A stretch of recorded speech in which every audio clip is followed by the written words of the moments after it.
بسم الله الرحمن الرحيم توكلنا على الله العزيز الحميد حسبنا الله ونعم الوكيل نعم المولى ونعم الوسيل ولا حول ولا قوة إلا بالله العلي العظيم ومن أحسن قولا ممن دعا إلى الله وعمل صالحا وقال إنني من المسلمين والسلام عليكم ورحمة الله وبركاته وما أبلا مكبسا لێرەوە دەستمان پێکرد 12 ساڵ لەمەوبەر و لە هەلومەرجێکی لەبار و بابەتیدا کە لۆژیک بە تەواوی پشتیوانی دەکرد کەناڵی ئاسمانی پەیام دامەزرا و دەستی بە پەخشی یاسایی خۆی کرد. ئەم سەرەتایە لە دەیان ڕوانگەی جیاوازەوە بۆ ژیانی کوردەواری و کایی ڕۆژنامەوانی گرنگ بوو. ئەم بەروارە واتە 1/12/2008 نەک تەنها بە پێوەری ڕۆژنامەنووسی بەڵکو بەدەیان بەهانەی سیاسی و ڕۆشنبیری و کۆمەڵایەتیش دیسان بایەخێکی گەورەی هەبووە و هەیەتی. ئەم میدیایە دواتر و لەگەڵ درێژبوونەوەی کارکردنی خۆیدا دەرهاویشتە نەرێنیەکانیشی بەسەر بوارە جیاوازەکانی کۆمەڵگای کوردستانیدا دەردەکەوێت. 1/12 مێژوویە کە تا هەنووکەش بەردەوامی هەیە و تا دێت کاریگەریەکانی گەورەتر دەبێت. لە ڕوانگەی ڕامیاری هێزێکی سیاسی کە ناوی کۆمەڵی ئیسلامیە دێتە سەر ئەو بڕوایەی کە تەنها لە ڕێگەی جموجوڵی سیاسی و چالاکی ئۆرگانیەوە ناتوانێت خزمەتی تەواوەتی پێشکەش بە خەڵکی کوردستان بکات. قەناعەت بەوە دەکات کە ڕوانگەیەکی تری پرۆژە خزمەتگوزاریەکانی دەبێ بریتی بێ لە کاری میدیایی و خزمەت لە بواری ڕاگەیاندندا. بۆیە کەناڵی ئاسمانی پەیام لە ڕوانگەی ڕامیاری و تێڕوانینی سیاسیەوە خزمەتێکی ئەوتۆی کردووە کە بەر لە پەیام و دوای پەیام داکەوتەی سیاسی کۆمەڵی ئیسلامی هەرگیز بەراورد ناکرێت. ئەم کەناڵە توانی وا بکات کۆمەڵی ئیسلامی خۆی بەویستی خۆی و وەک ئەوەی دەیەوێت وێنای خۆی و شێوازی کارکردنی بکات نەک ئەوانی تری نەیار کە هەمیشە وێنەکانیان دەشێواند. ڕەنگە زیادەڕۆیی نەبێ گەر بڵێن بەر لە پەیام ئەم جۆرە میدیایە بوونی نەبووە کە بتوانێ هاوسەنگێکی لەبار بخاتە ناو کایە سیاسی و کۆمەڵایەتیەکانەوە. بەر لە دامەزراندن و پەخشکردنی پەیام ئەو کەناڵانەی کاریان دەکرد میدیایەکی حزبی و ئایدۆلۆجی بوون. شێوەی تێڕوانین و مۆدێلی کارکردنیان بە تەواوی دەچووە ناوماڵ و بەرژەوەندەی حزب و خۆیان دەبوارد لە هەر دیاردە و داکەوتەیەک کە خزمەتی بەو جۆرە تێڕوانینە نەکردە. کۆمەڵی ئیسلامی وەک بڕوابوونێکی مەبدەئی کە ئاسۆیی سەیری کۆمەلگا دەکات و بەبێ جیاوازی دەیەوێت خزمەتێکی هاونیشتمانیانی بکات ڕووبەرێکی فراوانی کارکردنی دەخاتە بەردەمی میدیا و میدیاکارەکانی کەناڵی ئاسمانی پەیام و وەکو بینراژ لە ماوەیەکی زۆر کەمدا کاریگەریە ئەرێنیەکانی ئەم جۆرە میدیایە لەسەر دڵ و دەرونی ژیانی خەڵکی دەرکەوتن. دیسان زیادەڕۆیی نییە گەر بگوترێ پەیام بەو پەیامەی کاکردێ کەڵچەری کارکردنی خۆی میدیای تێپەڕاندنی قۆناغێکە لە کاری میدیایی کە پێی دەگوترێت میدیای خنکاو لە ناو ویستە ئایدۆلۆجی و حیزبیەکان. بە بۆنەی 12مین ساڵیادی دامەزراندنی کەناڵی ئاسمانی پەیام جوانترین پیرۆزبایی ئاراستەی بەڕێوەبەری کەناڵ و دەستەی بەڕێوەبردن و سەرجەم کارمەندانی ئەو کەناڵە خۆشەویستە ئەکەم کە ماندوونە ناسانە 12 ساڵە لەژێر فشارێکی زۆرە بە ئیمکانەتی کەمەوە توانیویانە نوێنەرایەتێکی ڕاستەقینەی گەلی کوردی موسڵمان بکەن لە ڕووی ڕاگەیاندنەوە و پەیامێکی ئیسلامیانەی دڵسۆزانە بە جەماوەری کوردستان بگێنن و خەم لە جەماوەری کوردستان بخۆن لە هەموو ڕۆکانەوە بە تایبەتی لە ڕووی گوزەران لە ڕووی ژیانی هاوڵاتیانی هەرێمی کوردستانەوە ئاشکراکردنی گەندەڵیەکان ڕوبەڕووبوونەوەی گەندەڵکاران و بۆ ئەمە بەستە دیارە ناڕەحەتێکی زۆر ڕووی کردوتە کارمەندانی ئەم کەناڵە هەر لە بەڕێوەبەری گشتیەوە هەتا کارمەندەکان هەتا کامیرامانەکان پەیامنێرەکان کە بەڕاستی هەزێت دراون ناڕەحەت کراون ڕوبەڕووی ئەشکەنج و ئازاری زۆر بوونەتەوە لەلایەن دەسەڵاتدارانی ئەم وڵاتەوە کە بەداخەوە قەڵسن بە وشەی حەق بەگەیاندنی پەیامی ڕاستەقینە بەگەیاندنی ڕاستیەکان. دیارە من حەزەکەم بازەوە بکەم کە مێژووی دروستبوونی تەسیسی کەناڵی ئاسمانی پەیام ئەگەڕێتەوە بۆ ساڵانی 2000ەکان و بە تایبەتی لە ساڵی 2007 و 2008ەوە کە لەلایەن سەرکردایەتی ئەو کاتی کۆمەڵی ئیسلامی بیر لەوە کرایەوە کە پەرە بە بواری ڕاگەیاندنی ئیسلامی بدرێ لە هەرێمی کوردستان، چونکە بەڕاستی چەند کەناڵێکی تر هەبوون لە سەرساحەی سیاسی کوردستان و لەلایەن لایەنە سیاسیەکانی دەسەڵاتەوە تەمویل لەکران، ئەمانە قۆرخی ساحەکەیان کردبوو بە شێوەیە کە ئەو پەیامی خۆیان مەبەستیان بوو، حیزبەکانیان مەبەستیان بوو، ئەویان ئەگەیان بەو شێوازەی کە وا پیشاندی هەموو جیهان ئەدرا کە کوردستان ئەو پەیامەی کە لەلایەن ئەوانەوە پەخشەکرێ هەڵگری ئەو جۆرە پەیامانن بەدەر بوو یا ئەم پەیامانە دوور بوو لە گەیاندنی پەیامی ئیسلامیانی ئەم میلەتە کە میلەتی کوردی موسڵمان خاوەنی پەیامی ڕاستەقینەی خۆیەتی کە ئەویش پەیامی ئیسلامی پیرۆزە، پێویست بوو واجب بوو لەسەر لایەنە ئیسلامیەکان و بەتایبەتی کۆمەڵی ئیسلامی بیرێک لەم بابەتە بکاتەوە. هەر بۆیە بۆ ئەو مەبەستە چەندین کۆبوون و ئەنجام درا و سەرنجام ئەگەرچی ئیمکانیەتەکانی کۆمەڵی ئیسلامی لە ئاستی ئەو کارە گەورە نەبوو، چونکە ئەو کارە هەنگاوێکی گەورە بوو، هەنگاوێکی نەوعی بوو، بەڵێ کۆمەڵە کەناڵی مەحەلی هەبوو لە شار و شارەچەکانە، ئەمانە نەیانەتوانی بەو شێوەیە کە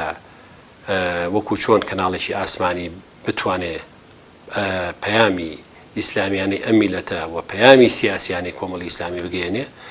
بۆیە بیر لەوە کرایەوە کە ئەو کەناڵە فەزائیە، ئەو کەناڵە ئاسمانیە دابمەزرێنێت.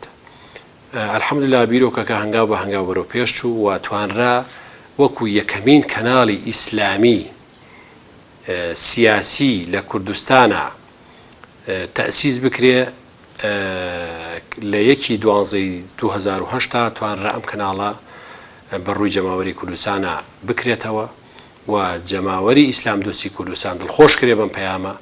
و هەموو لایەک دڵخۆش بن بەوەی کە لەمەولا لە ڕێی ئەم کەناڵەوە ڕاستیەکانیان بۆ دەرئەکەوێ، ڕاستیەکانیان پێ ئاشنا ئەکرێت و هەروەها دینی حەقیقی ئەم میلەتە موسڵمانە کە دینی ئیسلامە. جارێکی تر مزگەوتەکان پەیامی ئیسلامیانەی موسڵمانان، خوێندنی قورئان، گەیاندنی حەدیسە پیرۆزەکانی پێغەمبەر صلی الله علیه وسلم جەماوەری کوردستانی لێ بێ بەش ناکرێت. ئەم کەناڵە توانی مەگوڕوتینێکی باشەوە بێتەوە ساحەی کوردستان و لەو کاتەوە بەبێ وەستان بەبێ وچان توانیوێتی خزمەتی گەورە پێشکەشی جەماوەری کوردستان بکە و تا ئەم لەحزەیە کە تا ئێستا 12 ساڵ تێ ئەپەڕێوە سەر دامەزراندنیە. ئەوەی شاراوە نییە و ئەوەی دیارە بۆ هەموو لایەک کە هەورازن و شێوی زۆر ڕوبەڕووی ئەم کەناڵە بۆتەوە و لە هەندێک حاڵەتە مەترسی وەستاندنی کارەکانی کەناڵەکە و پەخشەکەی لە ئارا هاتۆتە پێشەوە بە تایبەتی قەیرانی دارایی کە بەرەوکی ئەم کەناڵی بەرنایەوە هەتا ئەم دەقەیەش دیارە وەکو کۆمەڵی ئیسلامی کە ئەم کەناڵە زمان حاڵی کۆمەڵی ئیسلامی کوردستانە و تەمویلی ئەم کەناڵە ئەکا ئەو لایەنەی کە تەمویلیەکە بریتێ لە کۆمەڵی ئیسلامی. دیارە کۆمەڵی ئیسلامیش وەکو لایەنێکی ئیسلامی ئێستاش کە ئۆپۆزیسیۆنە لە کوردستانە ئەو ئیمکانیەت و ئەو داراییە پێویستی لە بەرەسانە بۆ بۆی بتوانێت ئیداری مؤسساتەکانی بەگشتی و بە تایبەتی تۆڕی میدیایی بکە بتوانێت حەقی هەموو بوارەکان بدا بەبێ کەم و کوڕی. بەڵام ئەم کەم و کوڕیانە بە جوهدی کارمەندەکان، بە جوهدی ئیستافی بەڕێوەبردننی کەناڵی ئاسمانی پەیام و تۆڕی میدیایی پڕکراوەتەوە و الحەمدوللیلlah تا ئێستاش لەسەر ئەو پەخشە و لەسەر ئەو نەهجە بەردەوامە. بۆیە ئومێد دەکەم ئینشاڵڵا بۆ داهاتوو بەرنامەی نوێ، هەنگاوی نوێ و بە هەموو شێوەیەک هەوڵ بن ئەو ڕەخنانەی ڕوبەڕوویانە بێتەوە، ڕوبەڕووی ئاراستی کەناڵەکە ئەکرێتەوە گوێ لە هەموو لایەک بگرن و هەوڵی چاکردنی ئەو کەم و کوڕیانە بن کە هەن دیارە هیچ ئیشێک بەبێ کەم و کوڕی نابێ، بەڵام ئەو کەسێ ئەوێت هەنگاوی چاک بنێ، هەنگاوی گەمرە بنێ، ئەبێ بەڕاستی گوێ لە هەموو لایەک بگرێ، بە تایبەتی خەڵکی مختص، خەڵکی ئەعلامی و بە تایبەتی بۆ ڕۆژگاری ئەمڕۆ کە ئەمڕۆ بەڕاستی گۆڕانکاریشی گەورە بەسەر شێوازی کاری ڕاگەاندنە هاتووە. کۆمەڵێک دەواازەی تر کراونەتەوە بۆ کاری ڕاگەیاندن لە ڕێی دیجیتال میدیاکان و لە ڕێی کەناڵە جیاجیا ئیعلامەکانی ئەمڕۆی دنیا بۆی ئەبێ هەوڵ بدرێت ئەگەر کەم و کوڕیەک لە شێوازی پەخش لە شێوازی بەرنامەکان لە شێوازی گەیاندنی مەفهومی ئیسلامی بۆ ئەم ڕۆژگارەی ئەمڕۆی ئێمە و هەموو مەجالەکانی تریش کە تۆڕی میدیایی کاری لەسەرەکە بیر بلەوە بکرێتەوە هەنگاوی زیاتر و هەنگاوی جددیتر بنین بۆ داهاتوو و هەوڵ بین ئەمڕۆمان لە دوێنێمان باشتر بێ واتە ئومێد دەکەین و هەرواشیان کردووە برایان ئومێد دەکەین ساڵی 2021 کە پێێنینە سیانزەهەمین ساڵی ئەو کەناڵەوە ئومێد دەکەین بە بەرنامەی نوێ بە بیرکردنەوەیشی نوێ بە نەهجێکی ئیعلامیانەی مۆدێرنی سەرکەوتوانە کەناڵی ئاسمانی پەیام بەرنامەکانی خۆی داڕژێتەوە زیاتر لە جەماوەر نزیک بێ کە الحەمدوللا ئێستا توانین بڵین جەماوەر متمانەیەکی باشیان بەم کەناڵە هەیە و لێ لە جەماوەر نزیک ئەم کەناڵە ئەمە زیاتر کرێ پەری پێ بدرێ گەشەی پێ بدرێ و ئینشاءڵڵا کۆمەڵی ئیسلامیش لەسەرەوە بۆ خوارەوە لە ئەمیری کۆمەڵی ئیسلامی و سەرکردایەتی و ئەنجومەنی سیاسی و باقی ئۆرگانەکانی چۆن هاوکار بووین چۆن یارمەتیدەری ئەم کەناڵە بووین و سەرخەری بووین بەردەوامە بین و جوودی زیاتری خۆمان سەرفەکەین بۆی ئەم کەناڵە زیاتر بچێتە پێش و زیاتر جێی خۆی لە دڵی جەماوەری کوردستان و مسلمان دۆستی کوردستانە بکاتەوە ئومێدی بەردەوامی زیاتر گەشەی زیاتر سەرکەوتنی زیاتر بۆ ئەم کەناڵە ئەخوازم و سەلام عەلەیکوم وەرەحمەتوڵڵاه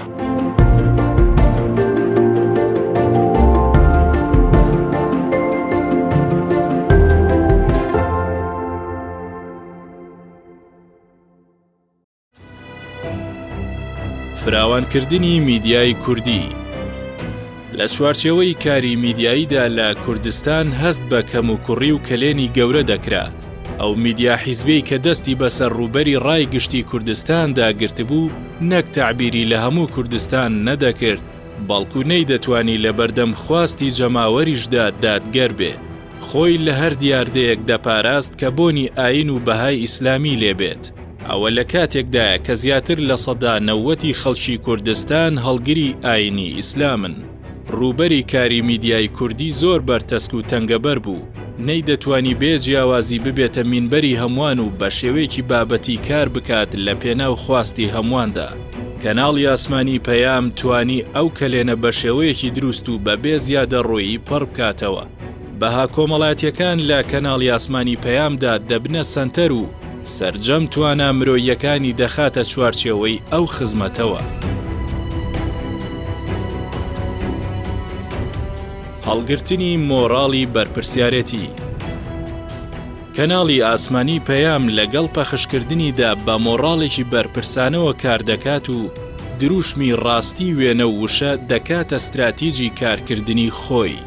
ڕاستی وەک بنەمای سەرەکی کاری میدیایی کە بە تەواوی پابەندی دەکات بەوەی تەجاوزی هیچ ڕاستیەک نەکات و لە پێناو دەرخستنی ڕاستیدا هەوڵەکانی چڕ بکاتەوە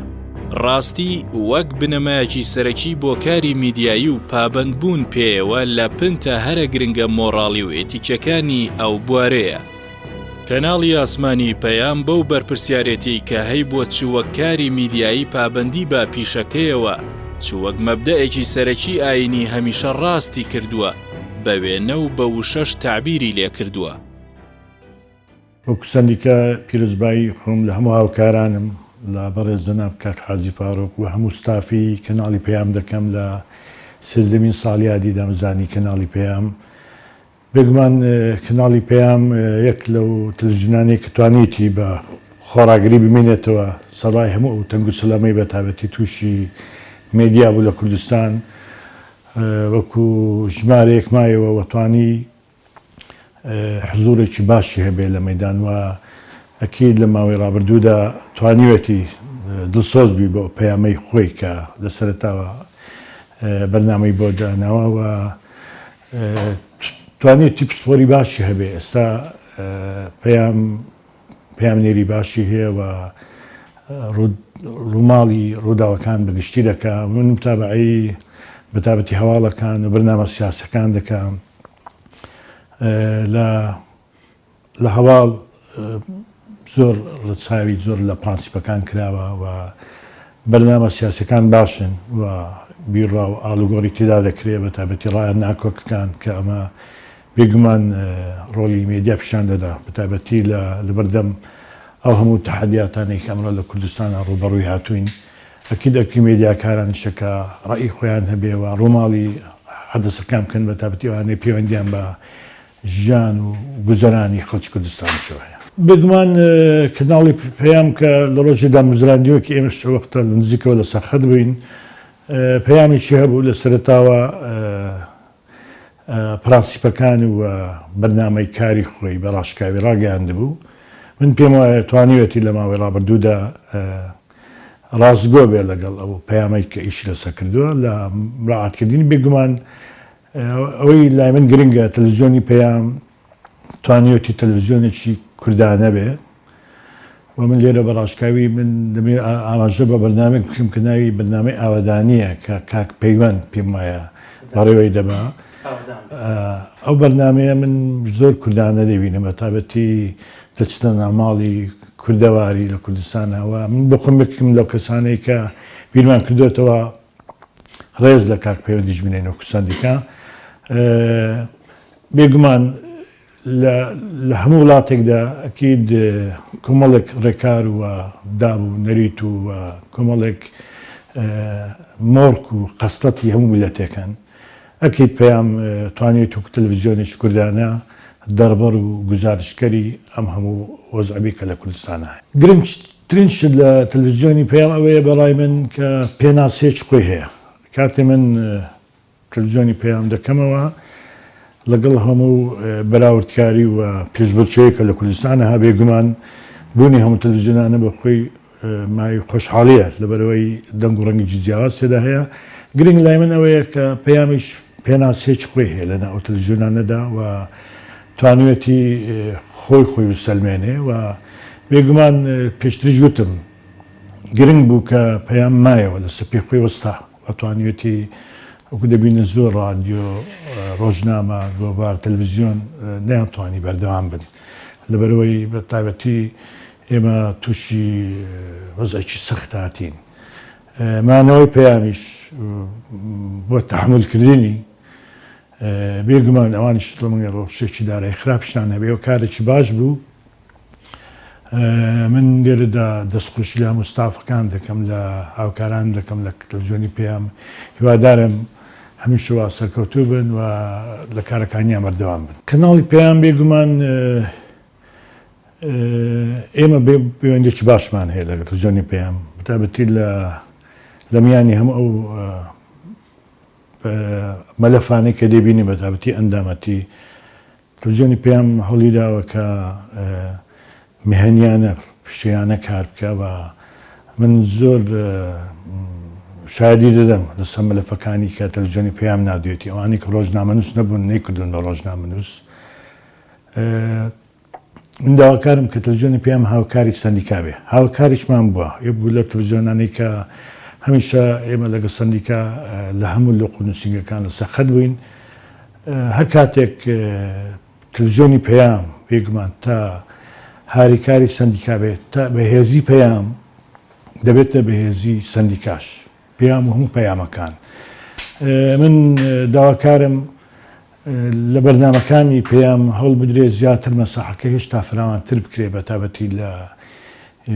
ئەو کەسانی کە ئەگە بیڕایەکی جیاوازیشان هەبێ ئازایەتی پەیام لەوەدایە کە بێن لە پەیام قسەکانی خۆیان بکەن ئەگەر ئەوەی ئەوڕۆ ڕای جیاوازمان هەبێ من پێم وایە کە کاری پیشەی زۆرمان هەیە لە کوردستانە ئێمە کۆنگرەمان لەبەردەستە و کاری پێکەوی زۆرمان هەیە بە تایبەتی ستافێکی زۆر ئێستا لە پەیام تیڤی ئەندامی سەندیکان پێمان وایە هاریکاری سەندیکا زۆر گرنگە و ئێمە چاومان لەوێ تەلەڤیزیۆنی پەیام هەمیشە بەو گیان و مامەڵ و ڕوحەیە کە هەبووە بەردەوام بمێنێ پێم وایە دەکرێت تەلەڤیزیۆنی پەیام هێشتا لە دیالکتەکان گرنگی بە دیالکتیکانی ترکەش بدا بۆ نمونە هەر دیالکتی کرمانجی خوارو نەبێ. من پێم وایە تەلەڤیزیۆنی پێیام دەکرێت هێشتا بەتابەتی پێیامنێر و بەرنامەکانی حەزمی بارەسێکی زیاتر بدا بە هەولێر بە دهۆک بە شارەکانی دیکە. بەگشتی دەکرێت لە داهاتوودا پێیام دیسانەوە کۆنگرەیەک یان سیمینارێک ببەستێ تێدا ڕێی خەڵکی پسپۆر لەوانە ئێمەش لە سندیکە ئامادەین بێن پێشنیار و ڕای خۆمان ئەوەی کە هەبێت لە بەدەستاوی خوێنەر و زارشکە دەستخوشتان لێکەم. سپاس بۆ ئێوە پیرۆزبایی لە سێزدەمین ساڵیادی تەلەڤیزیۆنی پێیام دەکەمەوە جارش. بە جیهانیکردنی بانگەوازی ئیسلامی بەر لەوەی کەناڵی ئاسمانی پەیامدا بمەزرێت هەموو توانای بانگەوازی ئیسلامی لە پنتە لۆکاڵیەکاندا کۆدەبووە و تەنانەت توانای شارە و شارکردنیشی لە ناوخۆدا نەبوو. ئەم بانگەوازە نەیدەتوانی سنوورە لۆکاڵیەکان ببڕێ و وەک دیاردەیەکی سەرتاسەری دەربکەوێ. بەڵام دامەزراندن و پەخشکردنی پەیام بە شێوەیەکی کردەیی ئەم توانە و هێزەی بەجیهانی کرد. بەرنامەکانی کەناڵی پەیام کە زۆرینەی هەرە زۆریان پەیامێکی بانگەوازکارانی ڕەسەنی کوردستانیان هەڵگرت بوو لەسەر ئاست و ڕووبەرێکی فراوانتر بڵاو بوونەوە. بۆ یەکەم جار بوو میدیایەک بە باگراوندی ئاینیە و بە زمانی کوردیەوە بچێتە فەزاوە و سنوورەکانی کوردستان و عێراق و ناوچەکە ببڕێت، چونکە ئەو کات پەخشی پەیام لەسەر هەردوو مانگی دەستکردی هۆتبێرد و نێلسات بڵاو دەبووە و زۆرینەی کیشوەرەکانی دەبڕی. ئەم مێژوە بۆ بانگەوازی ئیسلامی زۆر گرنگە، چونکە چیدی بانگەوازکار و بانگخوازانی ئێمە تەنها بۆ شوێنێکی دیاریکرا و بینەرێکی دیاریکرا و قسە ناکەن. شێوازی دینداری خۆماڵیانە لە بواری دینداریشدا کەناڵی ئاسمانی پەیام توانی برە و بە دینداریەک بدات کە لەگەڵ ڕۆحی تاچی کوردستانیدا تەبا بێ و ڕەهەندە معنەوی و دەرونیەکانی لە بەرچاو بگرێت. ئەم شێوازە لە دینداریە کە لە کەناڵی ئاسمانی پەیامەوە پەیڕەوی لێ دەکرا لێوان لێو بوو لە خۆشەویستی و ژیان دۆستی و مرۆڤ دۆستی. ئەمە بەو مانایە نییە کە شتێکی نوێی لەو بوارەدا داهێناوە، بەڵکو توانی بە حکمت بچێتە سەر ئەو هێڵە لە دینداری کە تاچی کورد لە دێر زەمانەوە پەیڕەوی لێ دەکات و بەردە نوێژ و میحرابی لە ڕۆحیدا بۆ هەڵگرتووە. پەیامی ئەم جۆرە لە دینداریە لە تەنیشت خزمەتە مرۆڤایەتیەکەیەوە بۆنی خۆشەویستی خاک و نیشتیمان و هاوڵاتیانی لێدەهات. زۆر سپاس وەڕێستان دەکەم، سوپاسی بەڕێوەبەری کەناڵەکە و تەواوی ستافەکەش دەکەم. بەڕاستی من بەش بە حاڵی خۆم کە تەمەشا و کەناڵە دەکەم ناوەکەی لە خۆیەتی بەڕاستی پەیامێکی پێیە لە بۆ گەنجان، لە بۆ خانەوادەکان، لە بۆ ناو کۆمەلگا، لە بۆ ناو ئەو هەموو خەڵکی ئێستاکە دەیبینی بەڕاستی تایبەت لە ڕووی بەرنامەکانی و لە ڕووی هەواڵەکانی و ڕازگۆییەکانەوە، ینی دەکرێت بن ئەو کەناڵی پەیام وەکو کەناڵێکی گوڵێک وایە. ئەو گوڵە بۆ نێڕوا لە بۆ تەواوی ماڵەکان، لە بۆ تەواوی شوێن و جێگایەکاندا بەڕاستی جێگای خۆی کردیتەوە لە ناو دڵی تەواوی خەڵکەکانداوە لە ناو تەواوی چین و توێژەکاندا. بۆی بەڕاستی من دەستخۆشی تەواویان لێ دەکەم. بەڕاستی جێگەی شانازیم بەڕاستی لە زۆربەی ماڵەکاندا کە کاتێک چاو پێ دەکەوێت ئەو کەناڵە بۆ عائیلە، بۆ گەنج، بۆ تاک، لە بۆ کۆمەڵ، لە بۆ هەر هەمیاندا دەگونجێ. بەڕاستی شێوازێکی وەی نیشانداوە. بەڕاستی ئەو شێوازە نیشاندانە ئوسلوبێکی زۆر جوانی هەیە لە پێشکەشکردن و تەواوی کارەکانیدا، بە تایبەت بابەتی بەرنامەکانیشیدا لە هەواڵ و لە بەرنامە ئاینیەکان و ئەو جۆرەشتانە و ئەوانە بەڕاستی کاریگەریەکی چاچی هەیە. بەڵام من وەکو پێشنیارێک دەکەم بەڕاستی پێم چاکە بەرنامەی منداڵان کە زیاتر احتیمامی پێ بدرێ، یعنی ئەو بوارە زیاتر بەرنامەی بەقووەتر و بەهێزتر و چاکتر تێدا پێشکەش بکرێتن، چونکە ئەو بەڕاستی تەماشادا و کۆمەلگا دەکەی جیلێکی دی پەیدا دەبێت. ئەو جیلەی کە پێشتر تەمەنیان گچکە بۆ ئێستا پێڕادەگە بریتین لەو منداڵانە کە زۆر زەڕور و پێویستە برێن بۆ نمونە بەرنامەی پەروەردەیی منداڵ جا لە بۆ هەموو چین و توێژەکاندا کە بڵێن تایبەت لە بۆ داک و بابەکان، لە بۆ براگەورەکان، لە بۆ خوشکەکان، لە بۆ هەمووان ئەوانەی کە لە ماڵەوەدان کە بەچ شێوازێک پەروەردەی منداڵ بکەن، چونکە ئەو بەڕاستی جانیبێکی گرنگە. لە زۆربەی تەلەڤیزیۆنەکان دیژە من دەبینم بە هەمان شێوە احتیمامی پێ دەدرێ، بەڵام فەرامبۆشتیش کرایە. یعنی ئەو احتیمامە نییە کە وەکو ئێمە لە کوردستان بەڕاستی پێویستمانە چونکە نەماتێکی جوان و پاک و بێگەرد و ڕاستگۆ و دەستپاک و ئەوە پەروەردەکەین لۆ جاری وایشتی وا تێدا دەرنەستەوە کە خەڵکێک بڵێن بۆ نمونە تێدا دەربچی خەڵکی خراپ و ئەو ئینسانی خراپ تێدا دەربچی من یەک لەو شتانەی کە زۆر معجەم و پێی وە کاتێک کە سەید قوتب محاکەمە دەکەم پێی دەڵێن تۆ متهمی بەوەی کە ویستیتە جەمال عەبدولناسر بکوژی ئەو وەڵامەدات وەڵێ کوشتنی جەمال عەبدولناسر شتێکی تافیهە بەنسبەت ئێمە قیمەتی نییە ئەمە ئەو کارە بکەین ئێمە پەروەردەی منداڵان دەکەین تا پیاوی وەچی ئەویان لێ دەرنەچی بەڕاستی کۆمەڵێک پەروەردەکەین کە ئەو جۆرە کەسانە بەرهەمنێنی کۆمەلگا جالۆی بەڕاستی لەناو کۆمەلگا من پێم وایە یەکێک لە بەرنامە هەرە گرنگەکان بریتە لە بەرنامەی ئەوەی کەوا منداڵان پەروەردەیەکی زۆر جوان بکرێن لە تەوجیهی داخ و بابەکان زیاتر بدرێتن بەڕاستی و ئیلاگە ناچم نامێنێت و تەنها دەنەوە دەستخۆشی لەو بەرنامە جوانن و لەو هەواڵە ڕێک و پێکانە و لەو شتانە بکەم کە پەیام پێشکەشی دەکا بەڕاستی لە بوو ناو کۆمەلگادا بەڕاستی ئەو ڕۆزەرورەتێکی گرینگە کە ئیزاعەیەکە بێکەوە تعبیر لە دەنگ و ڕەنجی ئەو خەڵک و ئەو مسلمانانە بداتەوە کە تەماشای دەکەن بەڕاستی پێویستە لە ناو کۆمەلگا ئەو جۆرە کەناڵە بەو شێوازە کە خزمەتەکە من دەستخۆشی لە تەواوی کارمەندەکانی دەکەم. توكلنا على الله العزيز الحميد.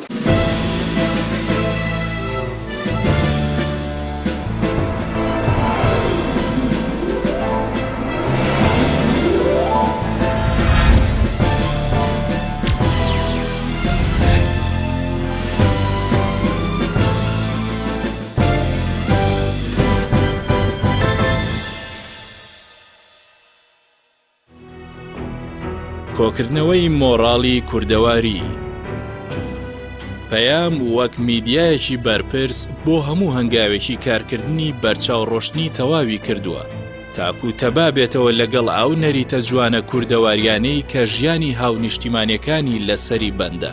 خەڵکی کوردستان خۆیان شایەتی ئەوەن کە چۆن ئەخلاقی کوردەواری ئەوەی وەک بنەما لەسەری وەستاوە لەلایەن میدیای نابەرپرسەوە تووشی درستێکردن و قەیرانی گەورە کرابوو خەریک بوو پابەندێتی بە ئەخلاق و عورف و نەریتی کوردەواریەوە دەبووە نەنگی تەنانەت جلوبەرگی پڕ لە حەیا و حیشمەتی کوردەواریش بەرە ئەو لێشاوی سووککردنە کەوتبوو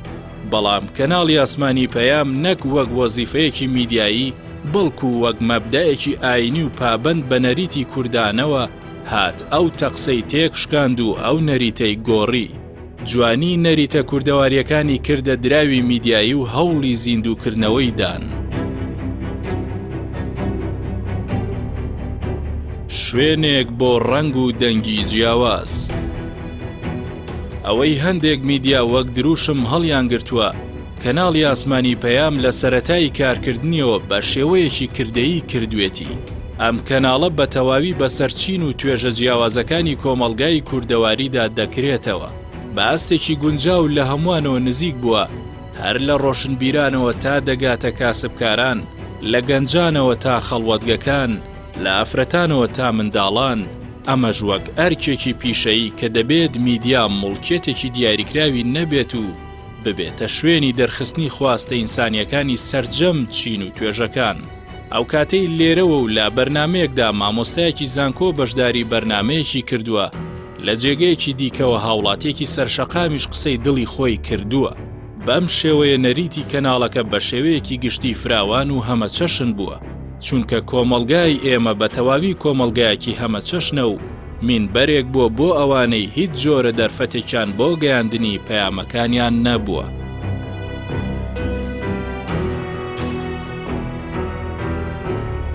میدیایەکی ئارام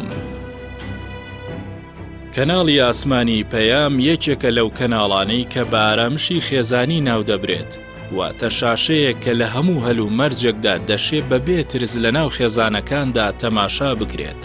بەو مانای نەک ئارامش و ڕەوشتی خێزان تێک نادات بەڵکو بەردەوام چاوێکی لەسەر سلوکە خێزانیەکانە و هەوڵ دەدات ئەو ئەخلاق و بەها باڵایانەی کە خێزانی ئێمەی بە پاچی و تەبایی هێشتۆتەوە برەویان پێ بدا و لە بەرزیدا بیان هێڵێتەوە. کەناڵەکە لە ئێستادا ئەو بابەتە خێزانیانەی کردوتە خەمی گەورەی خۆی و بەردەوام کار بۆ بەهێزکردنیان دەکات چونکە ئاگاداری ئەوەیە چۆن دەیان کەناڵ دامەزرێنراون بۆ دروستکردنی کەشوهەوایەک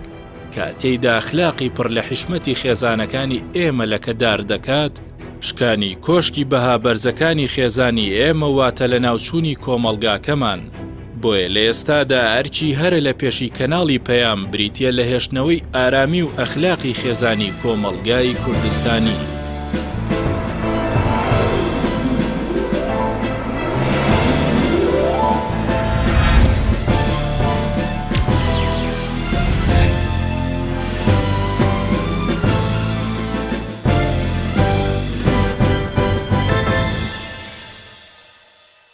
لەگەڵ تێپەڕبوونی ڕۆژگاردا ڕاگەیاندن بە بەشی بینرا و بیسرا و خوێندرا و کاریگەرێکی زۆری بێ لەسەر تاکەکانی کۆمەلگا. خۆشببختین لە وڵاتی خۆشماندا کەناڵی پەیام و بۆ 12 ساڵە خەبات دەکات و هەوڵ دەدات خزمەت بکات. کەناڵی پەیام کە ئەوەندەی کە من بزانم پێم وایە یەکەم کەناڵی سەتەلایتی فەضایی بوو کە پەخشکرا ڕەنگە تا ڕادەیەکی باش توانی بێتی خزمەتێک بە تاکەکانی کۆمەلگا بکە چکە ڕاگەیاندن ئێستا لە ناو مۆبایلە هەیە، لە ناو کۆمپیوتەرە هەیە، لە ژوورەکانە، لە ماڵە، لە ناو دوکانە، لە ناو ئۆتۆمبیلە، لە ناو هەموو شوێنێکە هەیە و دەتوانرێت کاریگەری خۆی لەسەر تاکەکانی کۆمەلگا بەجێ بهێڵێت. پەیام ڕەنگە ئەوەندەی کە من زانیاریم هەبێت و ئەوەندەی کە لە خەڵکم بیستی بێت ڕەنگە توانی بێتی تا ڕادێک پەیامی خۆی بگەێنێ بۆ ناوخۆ بۆ دەرەوە. بەڵام بەجۆری ئەو توانایی کە هەی بووە، بەجۆری ئەو تاقەی کە هەی بووە پەیامەکەی خۆی گەیاندووە. ومێ دەکەین لە ساڵ یادی تازەدا، ومێ دەکەین ئەو بەڕێزانی کە سەرپەرشتی کەناڵەکە دەکەن لە ساڵانی داهاتووە بەرنمەیەکی باشتر و چاکتریان هەبێ بۆ خێزان، بەرنمەیان هەبێ بۆ جگەرگۆشەکان کە پێم وایە ئەم بەشە فەرامۆش کراوە، بەرنامە و پرۆگرامی تایبەتیان هەبێت و بە زنجیرە و زۆر بە لێهاتوانە ئیشی لەسەر بکەن بۆ گەنجە ئازیزەکانمان، چکە بەڕاستی بمانێ و نمانوێ گەنج توێژێکی گەورەی کۆمەلگا پێک دێنێ. کێشە خێزانەکان و دروستبوونی خێزانی سەرکەوتوو و دروستبوونی خێزانێکی هەڵکەوتە و ناوازە بەڕاستی یەکێکی ترێ لەو کایانی کە ئومێ دەکەم پەیام لە داهاتوە ئیشی لەسەر بکات. ئێمە بەداخەوە دەڵێن ئێستاکێ لەگەڵ زیادبوونی تەکنەلۆجیایە، لەگەڵ زیادبوونی وەسائلەکانی ڕاگەیاندن و وەسائلەکانی گەیاندن و وەسائلی پەیوەندیکردن زۆرجار کێشە و ناڕەحەتی هەم تاکەکان هەم خێزانەکان هەم کۆمەلگاش زیاد دەکات. ومێ دەکەین لەمە دووە گەنجە جوانەکان ئەو بەڕێزانی کە لە پەیام ئیش دەکەن و ئەو بەڕێزانی کە لە پشتی کامێرەکانیشەون زیاتر ڕووبکەنە سەرەوەی کە چۆن بتوانن تەنها و تەنها پەیام کەناڵی گەیاندنی کێشەکان نەبێت، کەناڵێک بێ بۆ چارەسەرکردنی کێشەکان، چونکە بەڕاستی منی بینەر و زۆرە لە بینەرەکانش بێزار بووین لە وتنەوەی کێشەکان، بێزارت بووین لە وەکۆڵێت قەڵم خستنە سەر مەعاناتەکان. ئەی مەعاناتەکان چۆن چارەسەرکردی؟ ڕاستە ڕەنگە بەڕێزێکە لە کەناڵی پەیامە بڵێت خۆ من حکوومەت نیم بە من چارەسەر ناکرێت، بەڵام دەکرێت پسپۆڕان و شارەزایان بهێنرێت کە تا ڕادێک پێشنیارن هەبێ بۆ گەنجەکان، پێشنیارن هەبێ بۆ کۆچکردن، پێشنیارن هەبێ بۆ بێکاری و لە ڕێی پێشنیارەکان و لە ڕێی و توێژەکان و لە ڕێی ئەو ئاخاوتنانی کە دەکرێت لە ڕێی پەیامەوە پەیامێکی زۆر باش و چاک بگەێنرێت بە خانەوادەکان. من دووبارە و سێبارە پیرۆزباییان لێ دەکەم تا ئێستاکێ گومانم لەوە نییە کە پەیامێکی باشیان گەیاندووە، کارێکی باشیان کردووە، بەس بە دڵنیاییەوە هێشتاکە کلێنی زۆر ماوە، هێشتاکە خاڵی زۆر ماوە، هێشتاکە زۆر شتی تر ماوە، زۆر دەرگای تری ماڵەکان ماوە کە ئێوە لێی بدەن، چونکە گەر ئێوە لەو دەرگایانە نەدەن بە دڵنیاییەوە خەڵکێکی تر و سەرچاوەیەکی تر و جۆرە بیرکردنەوەیکی تر لەو دەرگایانە دەدەن. هەتا ئێوە لە دەرگای گەنجەکان و مێرمنداڵەکان و منداڵان و جگەرگۆشەکان و خێزانەکان و خانەوادەکان بدەن بە دڵنیاییەوە. گومانم لەوە نییە خەڵک دەرگا لە هەندێشتی تر ناکاتەوە، لە هەندێک کەناڵی تر ناکاتەوە، بەڵام بۆ مەرجەی کە ئێوەش لە ئاستی پێویستا بن. دووبارە پیرۆز بێت هەموو لایەک لە ساغ و تەندروست بن.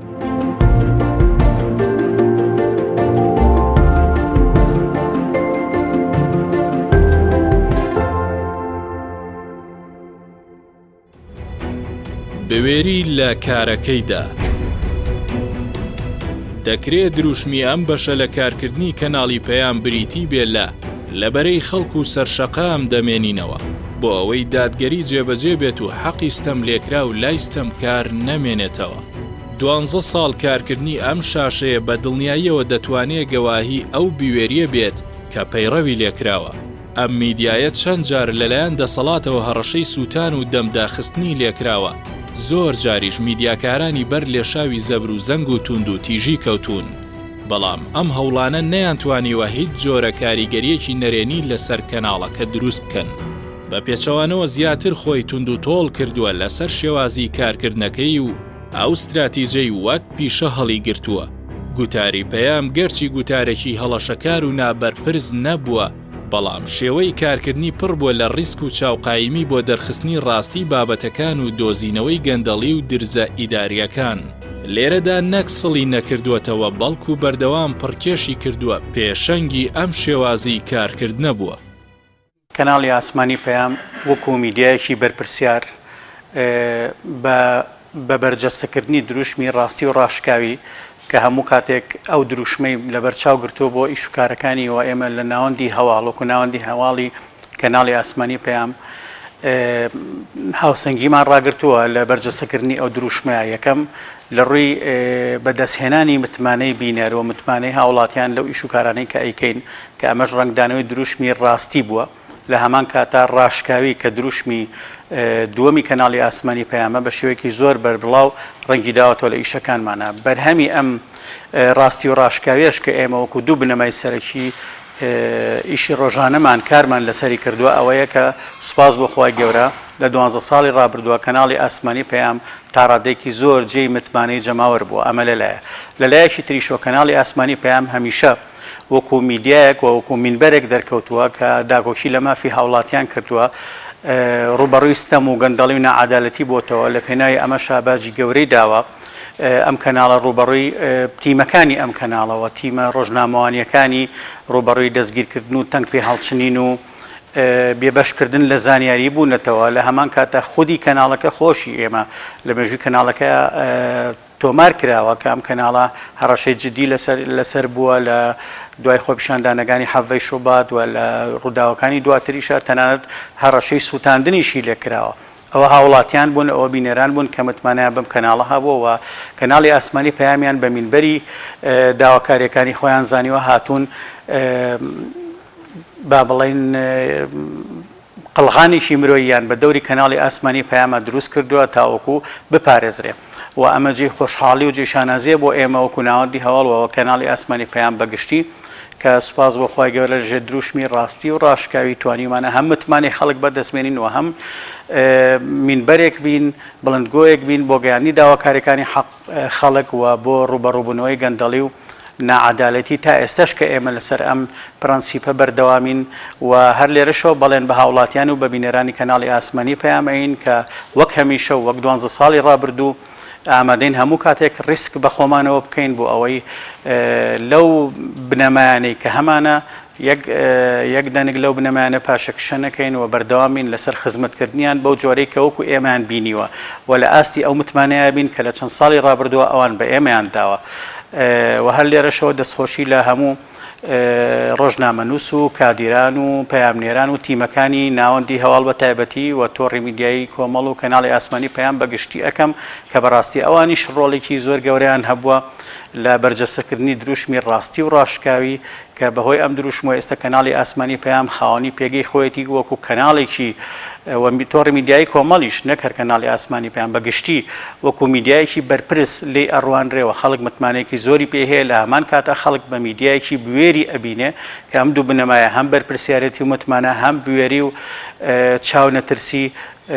دوو خاڵی زۆر گرنگن بۆ هەر میدیایەکەوە ئاکابینەر متمانەی پێ بکە بۆیە لە ساڵیادی دامەزرانی لە 12مین ساڵیادی دامەزرانی کەناڵی ئاسمانی پەیام کام کەناڵە پێێنێتە 13مین ساڵیادی کارکردنیەوە بەڵێن دووباراکەینەوە کە لەسەر ئەو بنەمایانی خۆمان بەردەوامە بین و مینبەری پەیام کراوە ئەبێ بۆ هەموو دەنگە ناڕازیەکان بۆ هەموو ئەو دەنگانی کە خاوەنی حەقن وەستەمیان لێکراوە لە بەرامبەر هەر ستەمێک ینی بۆ ڕەتکردنەوەی هەر ستەمێک وەڕەتکردنەوەی کار و کردەوەی هەر ستەم کارێک وەکو مینبەرێکی حەقبێش بەردەوامە بین لە کارکردن پشتیوان بەخوای گەورە و دووبارە ساڵی تازەی کارکردنی کەناڵی ئاسمانی پەیام لە خۆم و لە هەموو تیم و ڕۆژنامەنووسان و کادیرانی کەناڵەکە پیرۆزەکەم. ڕنگ و بۆی کۆمەڵایەتی ئەو ڕووبەرەی لە بەردەم بەرنامەکانی کەناڵی ئاسمانی پەیامدا هەیە بە تەواوی بەسەر بابەتە کۆمەڵایەتیەکاندا دەکرێتەوە بەو مانایی کای ژیانکردنی ئێمە لێوان لێوە لە بەها و پابەندێتی کۆمەڵایەتی دەبێت ئەم بەهایانە نەک لایەن لێ بکرێتەوە بەڵکو بەردەوام لە برە و گەرم و گوڕیدا بهێڵدرێنەوە کۆمەڵگای کوردی نەک بە نەریتی جوان دەناسرێتەوە بەڵکو بەو سروشتە هەمە چەشنەی کە هەیەی و ئەو شێوازی پابەندێتی کە پەیڕەوی لێ دەکات هەرخۆی داهێنەری دەیان و سەدان بە هاونەریتی جوانە کە دەبێت هەمیشە سەرچاوەی سازگاری کارکردن بن. مردنی کەڵچەری کوردەواری واتە مردنێکی لەسەرخۆی نەتەوەیەک ئەو هێرش و پەلامار و مەترسیانی کە لەم بوارەدا دەیانەوێت زەفەر بە کۆمەڵگاکەمان برن کەمتر نین لەو پەلامارانەی دەکرێنە سەر سنوورەکانمان بۆیە کەناڵی پەیام بە ئەرکی سەرەکی خۆی زانیوە لەم ڕوانگەیەوە خزمەتەکانی چڕ بکاتەوە.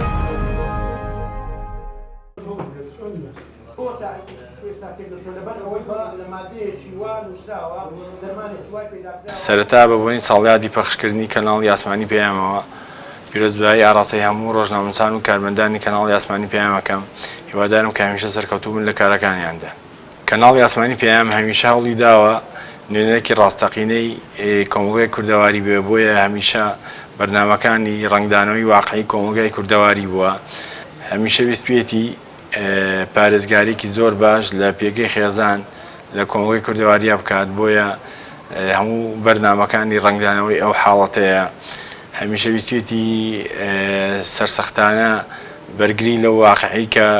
کۆمەڵگای کوردەواری کۆمەڵگایەکی دیندار و کۆمەڵگایەکی ئیسلامخوازە بکات، بۆیە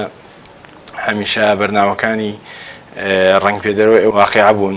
هەروەها دژی هەموو ئەو حاڵەتە نامۆیانە وەستاوەتەوە کە ویستویانە بە شێوەیە لە شێوەکان کۆمەڵگای کوردەواری و پێگەی خێزان لە کۆمەڵگادا لاوازکەن. هەروەها هەمیشە پارێزکارێکی سەرسەخت بووە لە زمانی شیرینی کوردی، هەڵی داوە کە هەموو ناوی ئەو بەرنامانی کە هەیەی هەمووی ناوی ڕاستەقینە و هەمووی ناوی ڕەسەنی کوردەواری بێ. زۆر کەم لە کەناڵی ئاسمانی پەیامە بەرنامەیەکە بینیت کە ناوێکی بیانی هەبێ، هەتاکو پێمان کرابێ هەوڵمان داوە هەمیشە ناوەکان ناوی کوردەواری و ڕەسەن بن بۆ ئەوەی کە تەعبیرێکی ڕاستەقینە لە واقعی کۆمەڵگای کوردەواری بکە. ئەوەی وەک دڵنیایی ماوەتەوە بگوترێ ئەوەیە ئێمە لە کەناڵی پەیام پەیمان بە خودای خۆمان و پاشان جەماوەری کوردستان بەبێ جیاوازی دەدەین کە لەسەر شێوەی کارکردن و استراتیژی خۆمان بەردەوام دەبین. سەرەتا وەفادار دەبین بۆ ئەو جۆرە دینداریەی کە هەمیشە لە بەرەی خەڵکی بەشمەینەتدا دەبێت و دەستی ستەمکاران دەگرێت. هەروەها لە ڕوانگەی ئەرک و پیشەکەشمانەوە دیسان بەڵێن دووبارە دەکەینەوە کە ڕازگۆ بین لەگەڵ هاو نیشتیمانیان و هەمیشە پشتیان بگرین و بەرەی ئەوان بە بەهێزی بهێڵینەوە. کەناڵی ئاسمانی پەیام وەک کاری خزمەتگوزاری و ئەرکێکی ئاینی لە سەرەتای کارکردنیەوە لە بیری هەژاران و نەداراندا بووە، بۆیە بەرنامەی بەخشینی پێشکەش کرد و تا ڕادەیەک توانی باری گرانی سەرشانی هەژاران و کەمەندامان سووک بکات و دواتریش فراوان بوو وەک دەستگایەکی خێرخوازی گەورە دەرکەوت.